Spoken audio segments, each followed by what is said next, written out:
Bona tarda i benvinguts i benvingudes a aquesta final de conferència pel dia d'avui, que tractarà d'abordar la qüestió de si la mida de les nacions pot evitar-los la crisi. Com ja saben, la conferència s'emmarca en el Seminari Internacional Les petites nacions en un context de crisi, buscant la sortida, organitzat per la Fundació CatDem i la Universitat Oberta de Catalunya amb la col·laboració del Patronat Catalunya Món.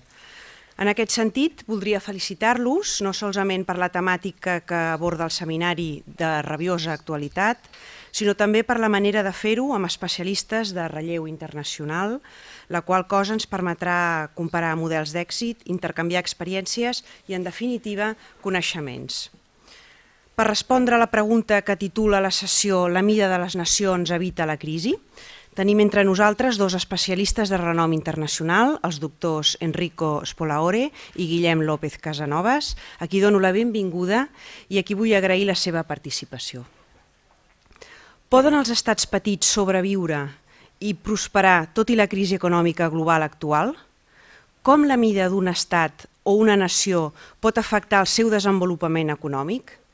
És important la mida d'un país pel seu èxit econòmic? Recentment, l'economista gal·lès de la Universitat de Harvard, Adam Price, ha posat en relleu els avantatges de les nacions petites i el que podria comportar per nacions com la nostra la possibilitat de gaudir d'un estat propi. En el seu estudi, publicat en l'edició del 2011 de la Harvard Kennedy School Review, Small is cute, sexy and successful, Why Independence for Wales and Other Countries Makes Economic Sense, Price compara l'evolució i el creixement econòmic dels països d'aquesta mida respecte als grans estats i mostra com els més petits en surten guanyant. L'economista exposa que fins i tot en els darrers 3 anys en què la crisi ha impactat amb una força especial a la Unió Europea, els països petits s'han vist afectats en menor mesura per aquest fenomen. Spolaore i Alesina mostren en el seu llibre The Size of Nations, publicat l'any 2003, les noves oportunitats de competitivitat per les nacions mitjanes i petites en un món global. Els autors d'aquest llibre provocador i oportú, traduït al català el 2008, consideren que la grandària òptima d'un país ve determinada per la compensació entre els avantatges de la mida i els costos de les preferències d'una població heterogènia. Els països petits tenen més facilitat a l'hora de satisfer les preferències dels ciutadans d'una manera democràtica. D'altra banda, la revolució digital i de les telecomunicacions brinda oportunitats als països petits que resten independents i oberts al món. Aquest context de crisi econòmica en el qual ens trobem immersos es veu agreujat en el cas de Catalunya pel desequilibri dels balanços fiscals. Com molt bé afirma el doctor López Casasnovas en un article publicat al diari Avui el passat 11 d'abril, obrem cometes, mai s'ha viscut una crisi de la magnitud actual de les finances públiques amb un deteriorament dels ingressos per la baixada d'activitat que ha superat el 40%, acompanyat d'un creixement automàtic d'algunes despeses. L'angoixa de les retallades aplicades, en aquesta angoixa se li afegeix, com insisteix López Casasnovas, l'argument del dèficit fiscal català del que tant hem sentit a parlar aquesta tarda. En un moment econòmic com l'actual, quan hem de fer front a una crisi econòmica profunda que ens està demanant com a país realitzar un esforç de contenció de la despesa pública considerable, amb un replantejament del nostre teixit productiu i un enfocament vers la internacionalització de la nostra economia com a vies per sortir de la crisi, és sumament oportú que dos experts de reconegut prestigi com Guillem López Casasnovas i Enrico Spolaore comparteixin amb nosaltres la seva experiència i coneixement. Permetin-me llançar a l'aire unes dades que ens poden fer reflexionar i, si més no, provocar. La Catalunya autònoma actual, sense estat i segons dades del Fons Monetari Internacional, figuraria en 14a posició en un nivell de benestar semblant al del Regne Unit, Finlàndia o Canadà. Segons Nacions Unides, en relació a la cohesió social i equitat, 4 dels 5 estats que tenen el nivell més baix de població amb ingressos inferiors a la meitat de la renda nacional tenen una població per sota dels 6 milions d'habitants. Ens trobem en països com Luxemburg, Noruega, Finlàndia i Dinamarca. En relació a la desigualtat de gènere, 4 dels 5 estats amb una menor discriminació econòmica cap a les dones tenen una població menor de 6 milions d'habitants. Dels 7 països líders, aquí entrem en relació al desenvolupament humà, i per desenvolupament humà entenem esperança de vida, nivell educatiu i renda per càpita, només 2 superen els 9 milions d'habitants. Segons el Global Peace Index, 7 dels 10 països més pacífics i més segurs del món no arriben als 10 milions d'habitants, encapçalats per Noruega i Nova Zelanda. Segons el World Economic Forum, 5 dels 7 països més competitius del món, Suïssa, Finlàndia, Suècia, Dinamarca i Singapur, no arriben a 10 milions d'habitants. L'estudi utilitza més d'un centenar de variables i els aplega en 3 grans grups. Els factors conductors, d'infraestructures, institucions i estabilitat política, factors d'eficiència, l'educació superior, estructura financera, mercat laboral, i finalment factors d'innovació.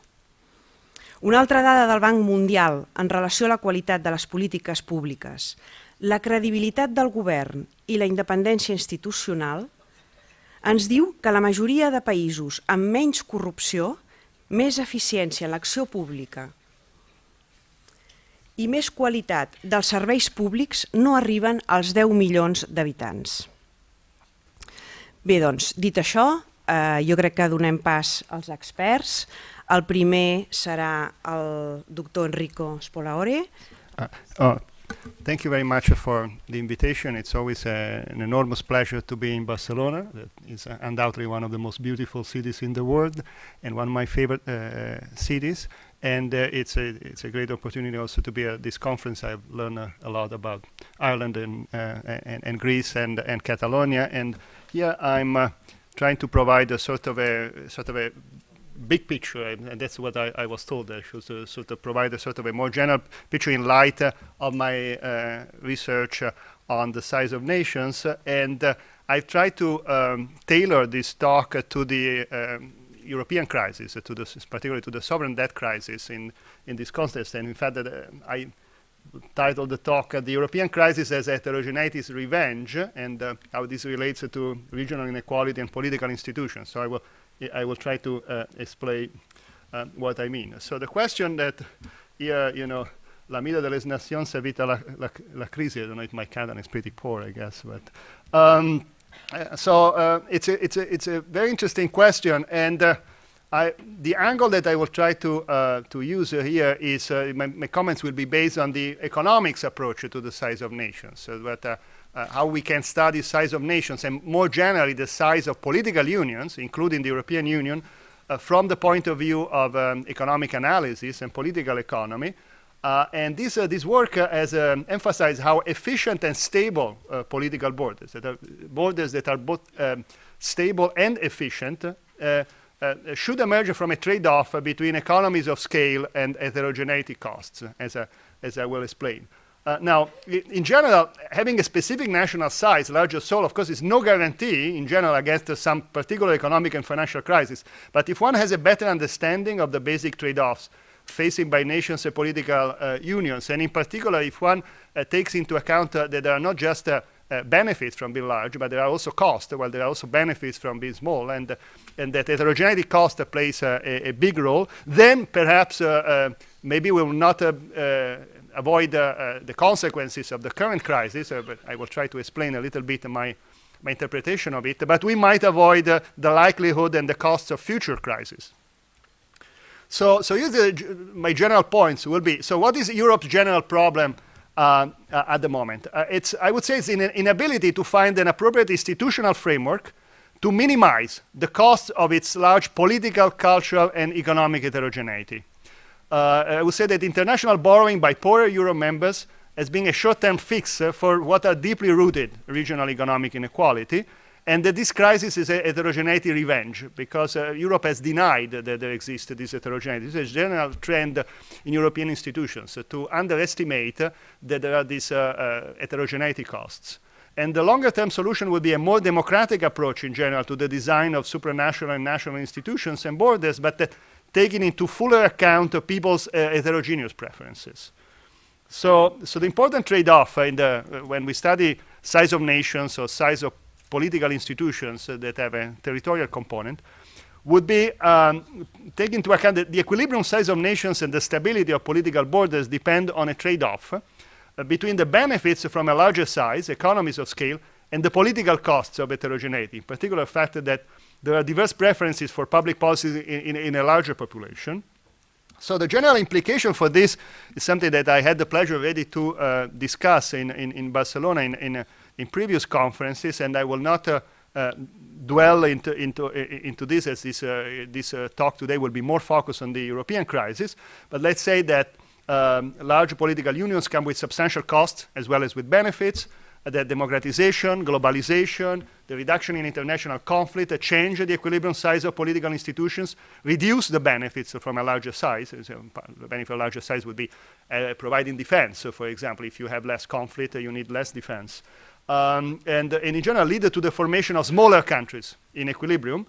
And there are implications that I think are being overlooked for larger supranational unions as the European Union.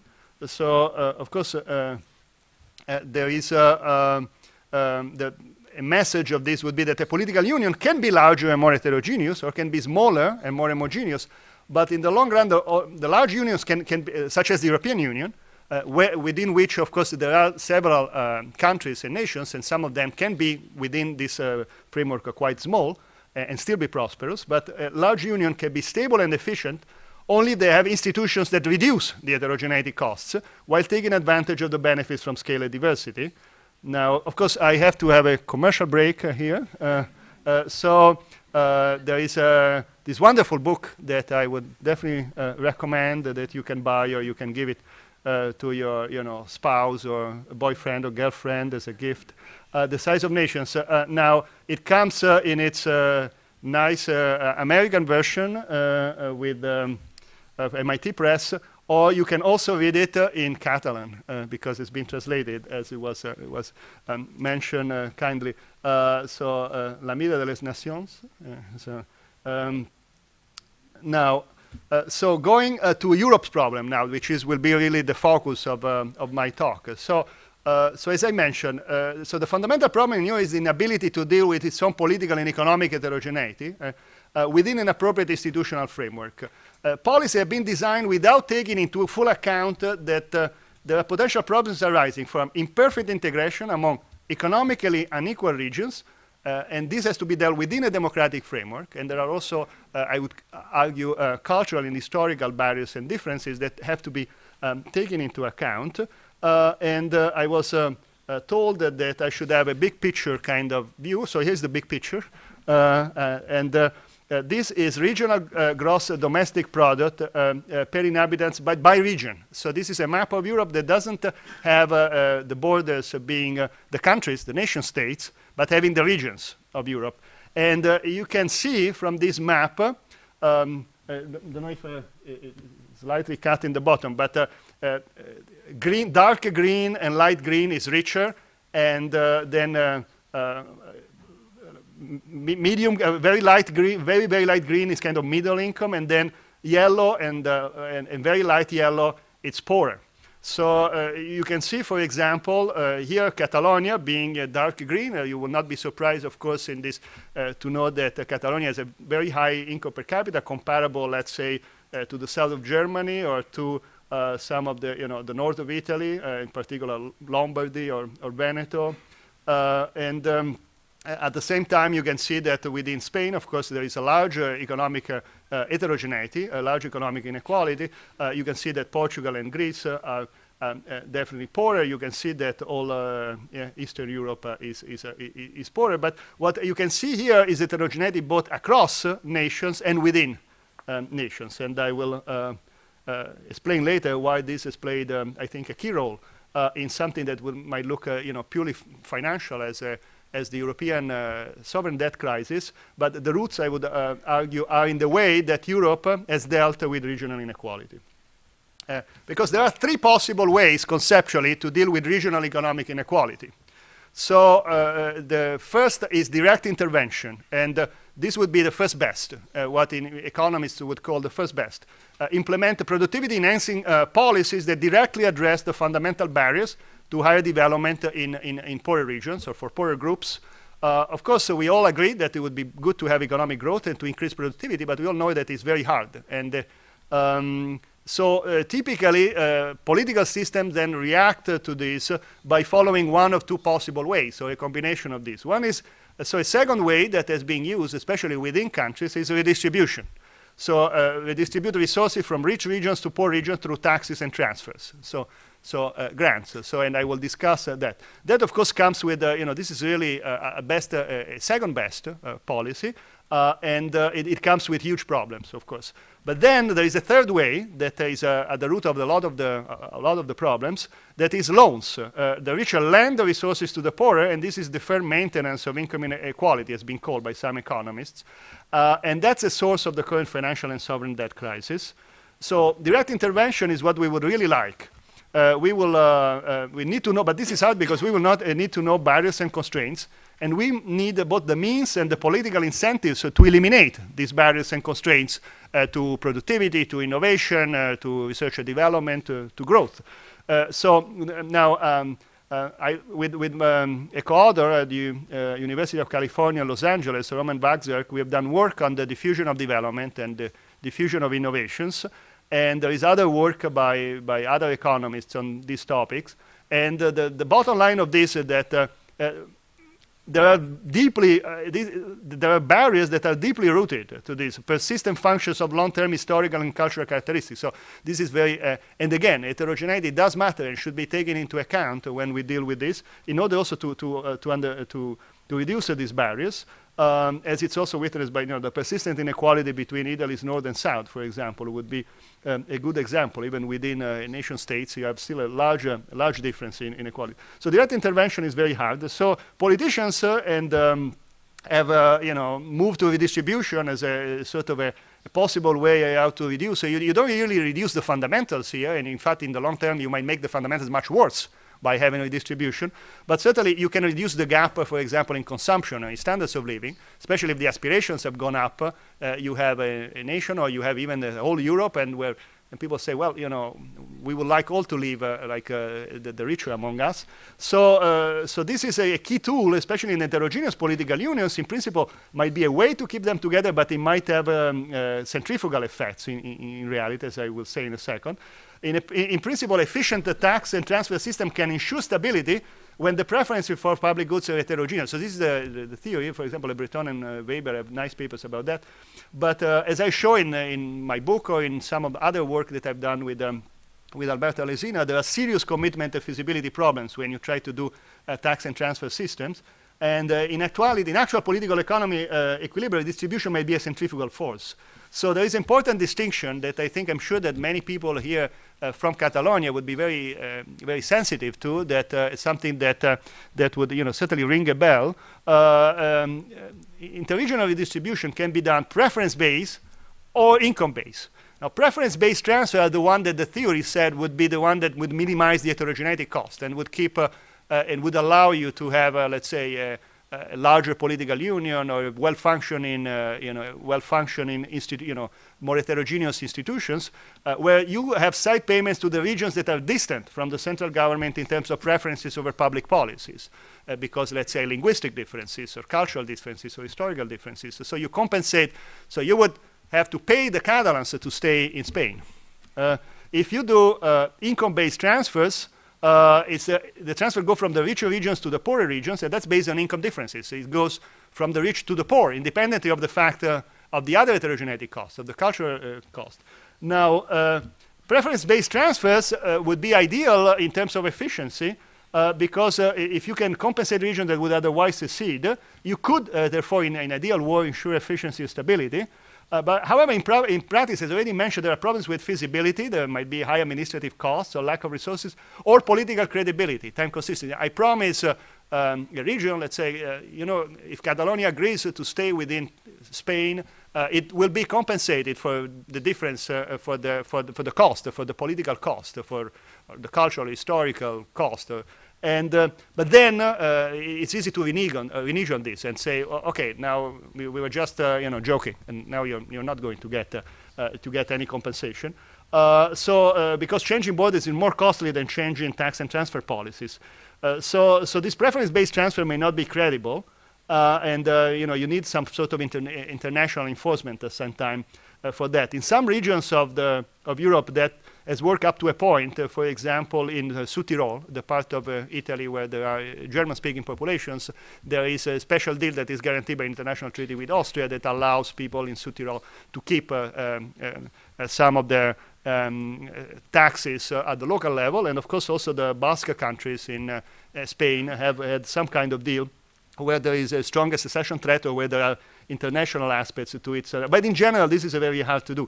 So in practice, what has happened is income-based transfers. Empirically, most regional distribution is based on income taxation of individuals and firms. And under some conditions, this could also help to achieve some kind of efficiency. But in general, it goes the other way. It goes in the sense that these are centrifugal. It's a centrifugal role. It adds to the political cost of heterogeneity when you have this kind. I mean, they might be pursued for other reasons, reasons of equity or for other, in order to achieve other political goals, but not goals of efficiency or goals of stability. They go against the goals of efficiency and stability. So there is a trade-off here. So because of this, all these problems with distribution, and also because the distribution typically can only be done within nation states, but certainly not across nations, and it's very hard to certainly convince the Germans that it would be very nice to have a tax and transfer system where a lot of money would go to Greece and Portugal to reduce income inequality. In fact, that's eventually what, in some sense, some people are now implicitly recommending as a solution for the crisis, but that was not the original design of the European Union. The original design of the European Union or the Eurozone was to have each nation state having its own control over tax and transfers, with very few exceptions in agricultural policy, maybe, or things like that, minor things that are also highly inefficient, by the way. But the solution, I call it solution in quotation marks because it's really a very inefficient solution, would be guarantee, would be lending money to regions that are poorer or to groups that are poorer. By the way, this is also a problem that arises in the United States, as I will mention in a second, and a lot of cheap loans in order to maintain a higher levels of consumption that would be guaranteed by the fundamentals of bright productivity, again, was at the foundation of the economic of the financial crisis. So, in principle, of course, easier access to financial markets is something that could be good if there are credit constraints. So this is really a barrier to the diffusion of development. But lending to the poor can also just a temporary way, as I said, to have deferred maintenance on income equality. You could have, this has lower political cost, of course, because it's always easier to convince people just to lend money. You'll get it back, and it's more hidden. And because financial intermediaries themselves might benefit, at least in the short term, because they can exploit these political and economic incentives to deny and hide heterogeneity among borrowers. If your bonus or your payment or what, depends on denying heterogeneity or making it sort of disguising in some sort of, clever way, put everything in the tail, hide in the tails of the distribution, the high risk in some clever way, then eventually, so that this becomes both politically and economically feasible. But as it was mentioned, for example, in Miranda's talk this morning, this is a market failure, of course, that eventually, is not sustainable, and then because solution 1 and solution 2 are unfeasible or politically costly, these productivity gaps and income inequality then is addressed through these bubbles and these cheap loans, but then eventually, the chickens come back to roost. So then Germany becomes sort of Southern Europe's, Fannie and Freddie. And Fannie and Freddie are the institutions that the United States were sort of guaranteeing and providing a lot of credit for mortgages. And of course, it's controversial, up to what point, Fannie and Freddie played a role in the financial crisis in the United States. But talking to people who know about this, seems to me that the general sense is that, if anything, their role has been underplayed for political reasons. But certainly they did play a role, and in general, there was a lot of complicity by the political system to allow credits, reduce the credit standards, as we know. Well, I would claim that implicitly a lot of the Fannie and Freddie approach was used in Europe when creating the Eurozone, denying heterogeneity, assuming that Greek bonds and German bonds were homogeneous, it would be the same, or assuming that we would not need to address the fact that there are deep differences in productivity, deep differences in economic growth, deep cultural differences or political differences in institutions or ability to implement different policies, etc. So if we had a better sense of the trade-offs and the heterogeneity, and the trade-off between heterogeneity and economies of scale, we'll understand that nothing comes for free. I mean, unfortunately, this is a message of economics. And if you want the large benefits of scale coming from having a larger European market or having a common currency, you have to be willing to pay the cost, and you have to design the institutions so that those costs are taken into account. Take the Maastricht criteria. I mean, they were based on policy outcomes. You have to converge on something that we can measure: inflation, government finance, exchange and interest rates. Now, these are manipulable, and besides that, even those criteria were not completely implemented, as we know, but even those criteria themselves are not really based on the fundamental political and economic heterogeneity. I mean, if that is quality of institutions or productivity, there was no requirement, and even in terms of the expansion towards Eastern Europe, there was never a complete discussion of what is the convergence over the fundamentals. And then we could have that discussion. I mean, it doesn't mean that we might not still have a highly heterogeneous group where we are willing to get people with very different culture, institutions, or productivity there, but that should be part of an explicit pact where we put there the cost and the benefits, and where the voters are also asked democratically. It said, do you want to have this kind of heterogeneity? Are we willing to pay the cost? That's something that was not done. Was done under the table by using financial instruments, by using some things that were discussed among maybe finance ministers or European central bankers, and even there without explicitly taking into account what the real trade-off was. I don't think I don't think that a lot of European policymakers are really completely facing the reality of the trade-offs. It is sort of a general denial of the constraints. So this Euro credit card was given to governments without checking the recipient's actual income potential, ability to pay loans. So these are undocumented loans, sovereign undocumented loans. The same way that people in California or Nevada were given $1 million to buy a big mansion, even if their fundamentals was an income per capita of $50,000 a year or less. So what to do then?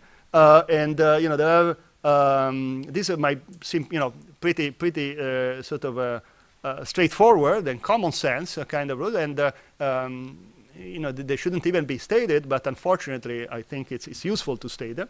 So take heterogeneity into account when setting borders and institutions. Again, this goes also back to the issue of small nations or having smaller and more localized and more autonomous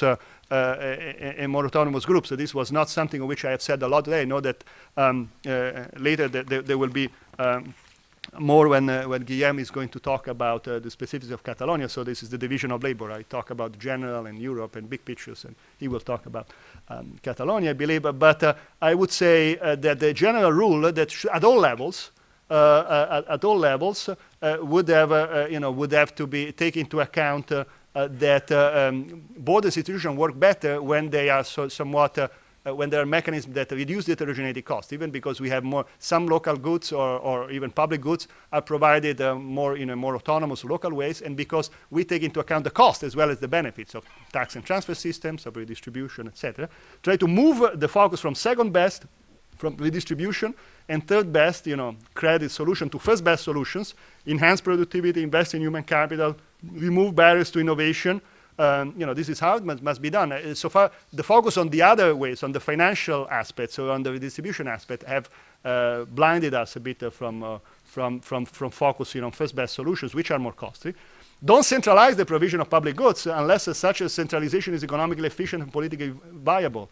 And here I say economically efficient and politically viable really mean agreed upon, not something on which people, if you notice, every time that voters were asked about the euro, well, those voters were asked and they voted and they were listened to. They are using kronas, I believe. That's the currency they're using.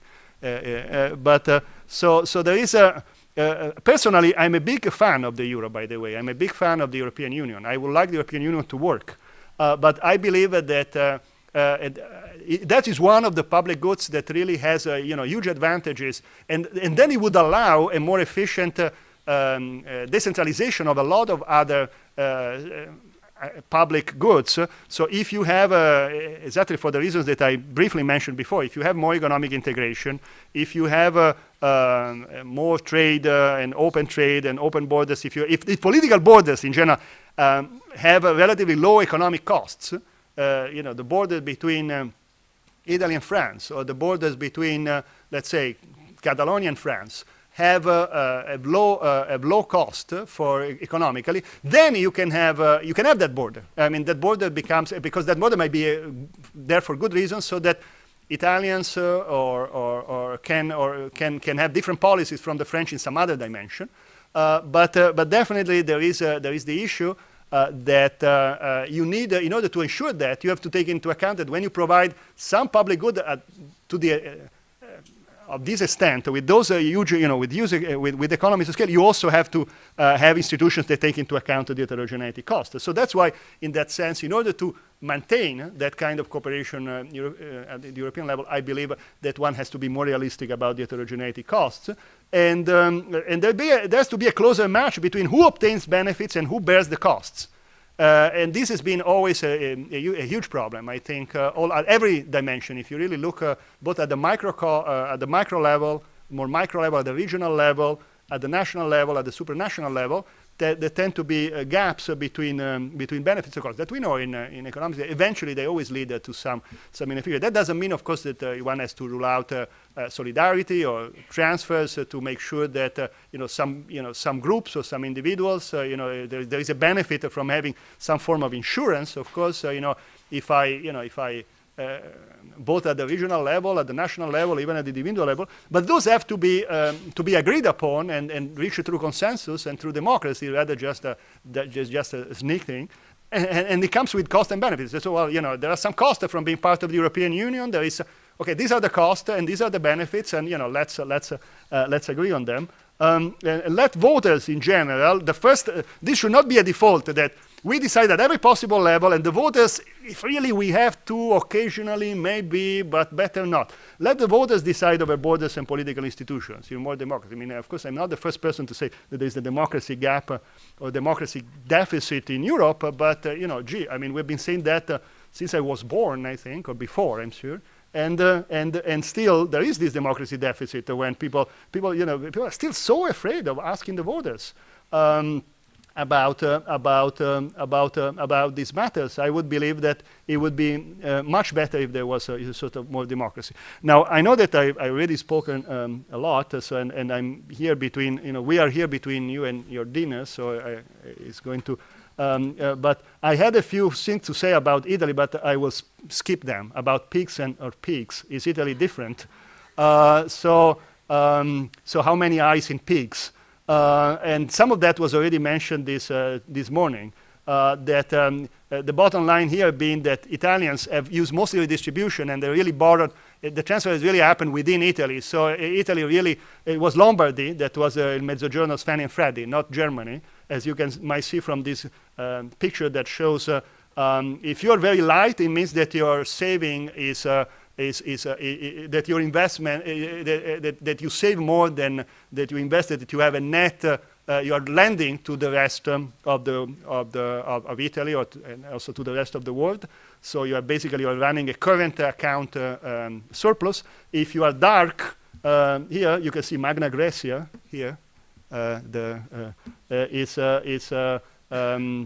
this is really like Greece in the south. There in the south, it's very dark. It's like Greece. It's running a deficit, a current account deficit. But it's Lombardy and Veneto that are giving the money. It's not Germany. So this is a domestic problem, and that translates into very low net external debt of Italy as a percentage of GDP, 37%, while Greece or Spain or Portugal, they are 80% or more. And the gross external debt as a percentage of GDP in Italy is still reasonably low, though it's not that, but in fact it's lower than Germany. It's 117% of GDP, while for Portugal or for Greece or Spain, it's higher. So that just an illustration, a case study of how you could do it through redistribution internally. Then you don't have, but of course this doesn't mean that in Italy there are no financial or economic problems or no cost of heterogeneity. And in fact, those politically now are quite, the Northern League is there for some reason, etc. So that is just an illustration of some differences and heterogeneity also across the different nations, and why maybe for the moment there hasn't really be a second eye in the peaks. But of course, eventually, that might change if there is really a major contagious effect. And here I, really abuse your patience. Thank you very much. Thanks.